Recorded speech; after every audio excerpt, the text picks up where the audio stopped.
Pinoy toxic culture. Oof. Pero with love. Char. You know what's funny about us, Pinoys? We're the most resilient people in the world.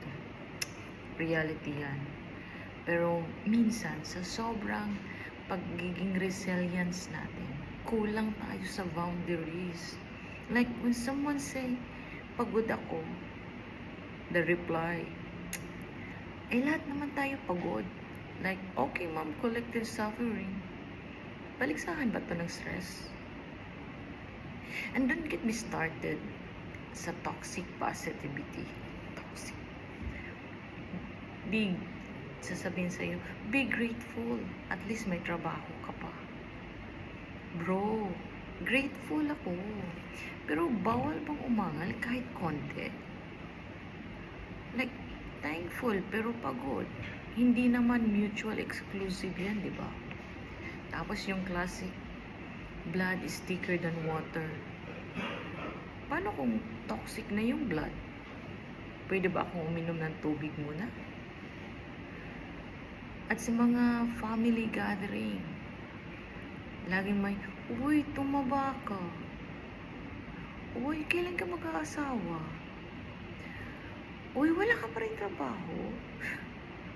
Like, come on. Pwede bang kumain ka muna, please? Mind your own business.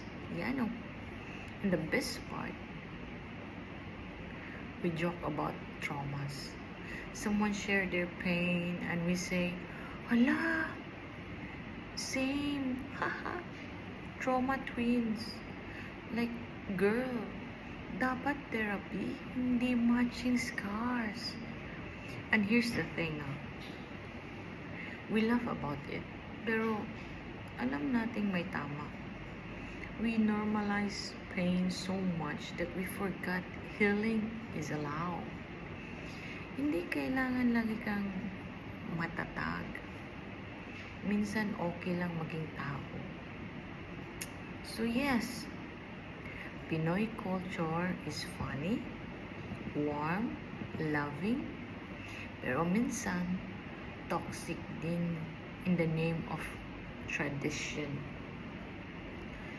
Let's keep the good, the humor, the care, the community, but please, please leave behind the guilt tripping, body shaming, and a gaslighting disguised as concern. We don't need it.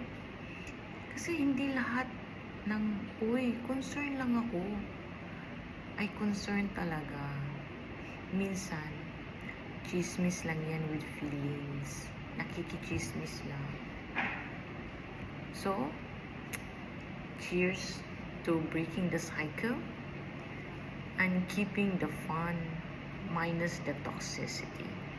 That's